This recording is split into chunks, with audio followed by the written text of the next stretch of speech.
Bismillahirrahmanirrahim. Assalamualaikum warahmatullahi wabarakatuh.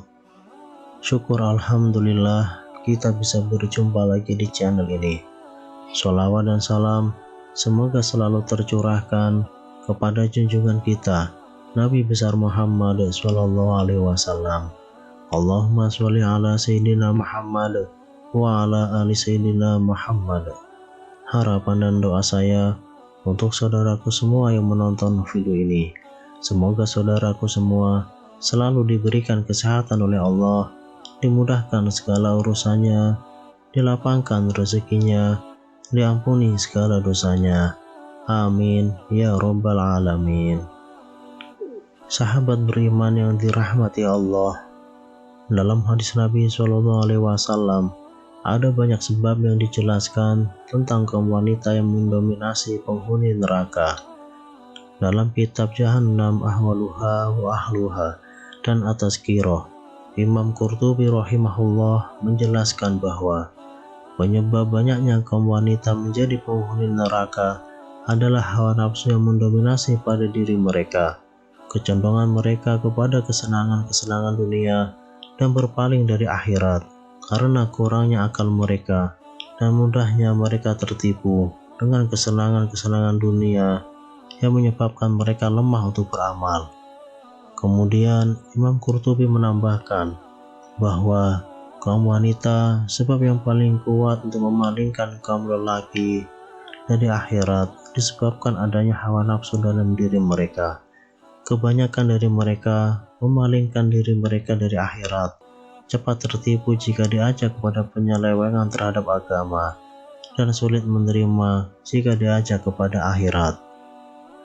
Berikut ini ciri-ciri atau sifat wanita yang menjadi sebab menjadi penghuni neraka berdasarkan hadis-hadis Rasulullah SAW.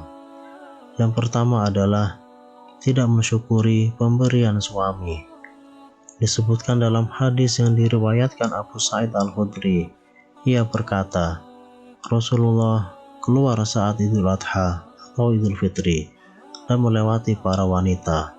Kemudian bersabda, wahai para wanita, keluarkanlah sedekah karena aku diperlihatkan bahwa kebanyakan penghuni neraka adalah dari kalangan kalian. Mereka para wanita bertanya, mengapa demikian wahai Rasulullah? Beliau bersabda, kalian sering mengumpat dan mengingkari pemberian suami. Aku tidak melihat orang yang kurang akal dan agama dari kalangan kalian yang bisa mengalahkan laki-laki yang cerdas. Hadis riwayat Al-Bukhari. Kemudian yang kedua, gemar mengumpat.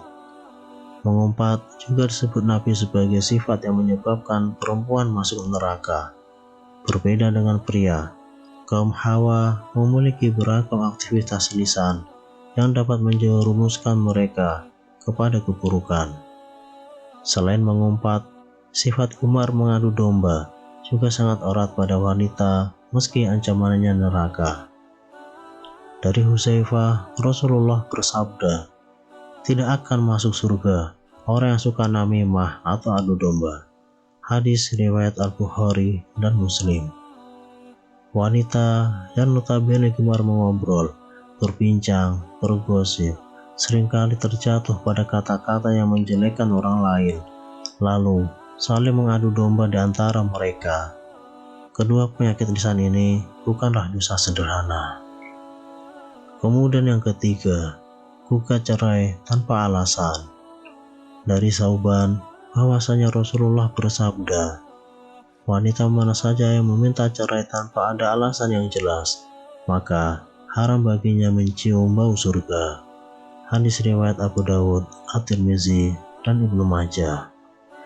Saat sudah berumah tangga, sangat mudah bagi perempuan untuk menginginkan perceraian, mengingat kondisi perempuan yang sangat perasa dan mementingkan hati ketimbang akalnya. Namun, Jika memahami hadis ini, maka seorang muslimah pastilah berhati-hati agar ucapannya tak mendahului perasaannya. Kemudian yang keempat, berpakaian tipis dan ketat.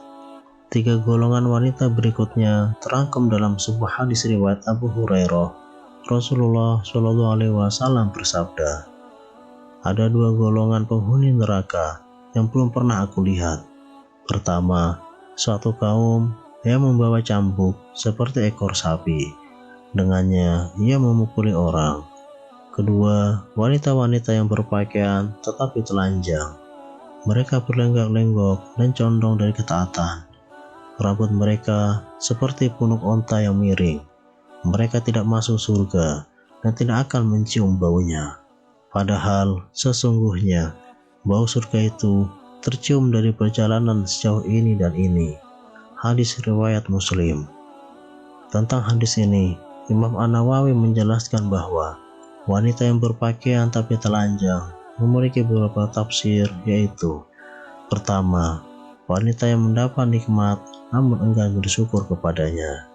Yang kedua, wanita yang memakai pakaian tipis hingga nampak warna kulitnya. Yang ketiga, wanita yang menutup sebagian tubuhnya namun membuka bagian tubuh yang lain. Kemudian yang kelima, suka memakai wewangian dan berlenggak-lenggok. Imam An-Nawawi menjelaskan ada 3 tafsiran mengenai maknanya. Pertama ialah perempuan yang tidak taat kepada Allah dan mengajarkan hal tercela. Kedua, wanita yang bergaya lenggak-lenggok layaknya wanita yang nakal. Dan yang ketiga, wanita yang keluar rumah dengan memakai wangian dan berjalan sambil menggoyangkan bahunya.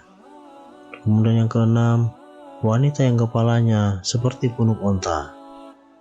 Rasulullah menyebutkan perempuan yang tak akan masuk surga, bahkan tak diizinkan mencium harumnya, ialah mereka yang rambutnya seperti punuk onta. Maksudnya ialah, kata Imam An-Nawawi, perempuan tersebut memperbesar kepalanya dengan mengumpulkan rambut di atas kepalanya seperti memakai surban. Bahkan sebagian muslimah berhijab saat ini juga melakukan gaya punuk unta di balik jilbabnya.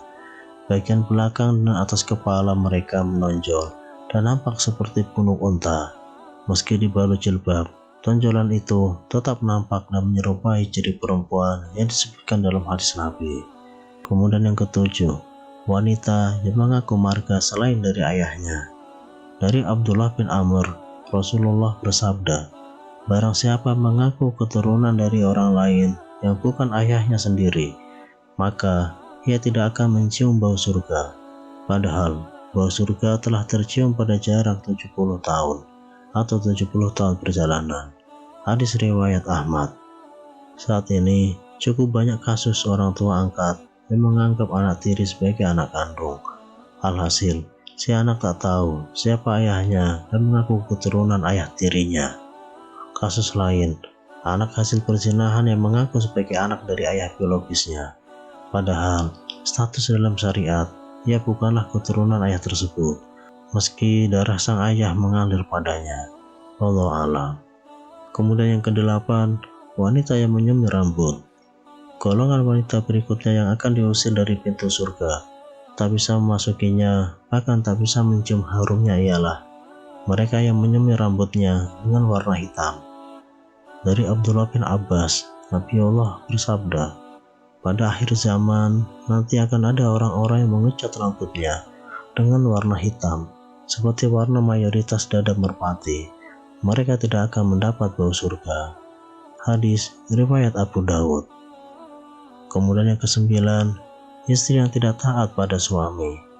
Suami adalah surga dan neraka bagi istri. Seorang istri yang taat pada suaminya, jaminannya adalah surga. Hal ini berlaku sebaliknya. Istri yang tidak taat pada suami, maka akan mendapat hukuman neraka. Al-Husain bin Mihsan pernah berkisah tentang bibinya. Suatu hari, sang bibi pernah menemui Rasulullah untuk sebuah keperluan. Setelah urusannya selesai, Rasulullah bertanya kepadanya, apakah engkau sudah bersuami? Bibi Al-Husain menjawab, sudah. Rasulullah bertanya lagi, bagaimana sikap engkau terhadap suamimu? Ia menjawab, aku tidak pernah mengurangi haknya, kecuali dalam perkara yang aku tidak mampu.